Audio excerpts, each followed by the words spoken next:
Part of what we see that donors don't always see is that really intangible difference that it makes to people. When somebody comes in seeking help and they know that people in the community have donated money or goods to us to pass on to them, they know that people feel that they have value and that they have worth and that they're a valuable part of the community.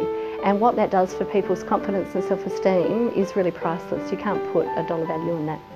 I think poverty is a terrible thing, and how we assist people so to get on their feet. We'd have families here where nobody's ever been employed in the last 220 years since European occupation. So, I mean, it's pretty scary that these families have not managed to make it amidst all their sadness. So.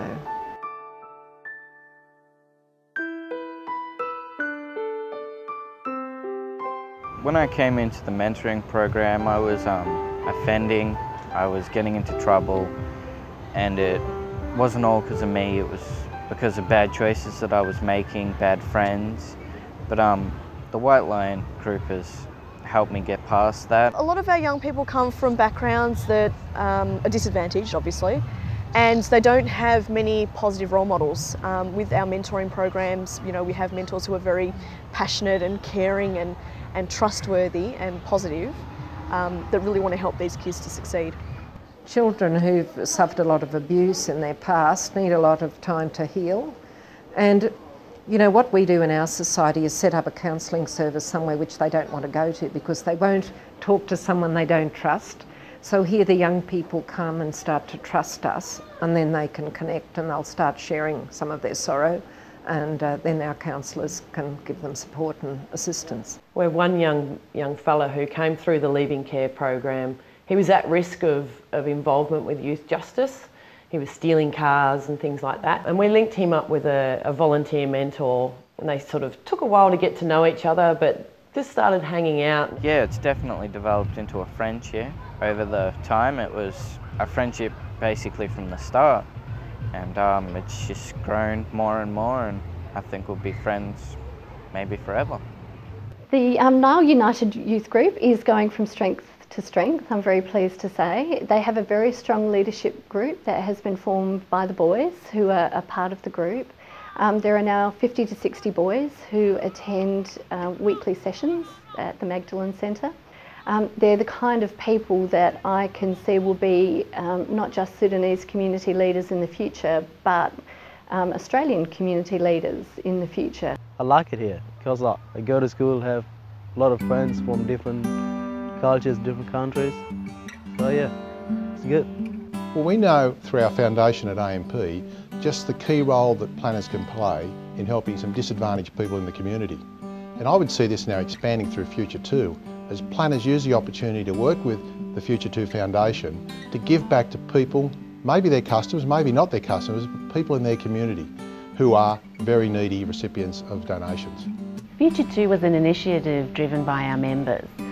Financial planners are very much part of their local communities, and I think there came a time when they looked around and said, what else can we do to give back to our communities? I became involved with Southside about 4 or 5 years ago through a networking group, and through that group we just became aware of the school and what they were trying to do here, so I became involved in delivering Dollar Smart initially to the girls. We're thinking all the time of ways that we can make up for the education that these girls have not had.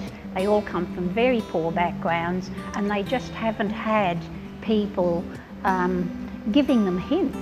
The school ran a financial planning course, and I know that a lot of the Year 11s and 12s went to it. And we also do budgeting in class, in English and things like that, and in maths. And we learn how to do spreadsheets and things and how to manage our money and do tax and stuff like that. Spoke to them about what is investing, how to get started, what general things they should be covering off in their own financial plan.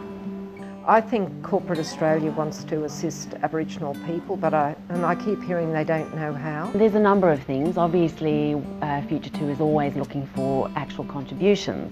Funding is really critical because without funding, it's very difficult to actually do some of the good work that is intended. But the other side of the coin is that financial planners can look for projects in their community where there are financially disadvantaged people or where there are areas that they can directly help and contribute to. But I think probably the most important thing at this point in time is to raise awareness within our community and within our profession of the existence of Future2, of the good work it's already doing, and of the number of ways that different members can contribute that suits their particular needs. Access Mildura is a company been in existence for about 20 years now, and we're a disability employment network, and we employ 50 odd people in our supported employment, and we look after and try and find employment in the open employment market for about another 80 to 100 people as well. The Sunraysia chapter was one of the first to take advantage of the Future2 Foundation and support within our local community, and there is a huge opportunity for other financial planners and with the support of the FPA to gain further funding for community activity that they may see necessary or available to help disadvantaged Australians. We've got a fully automated computer type cash register that links to our main company database, so when anything that goes through the front, through the little catering business at the front, just links straight into our account system and makes it easy. But it's also used extensively as a training aid with our own people in retail.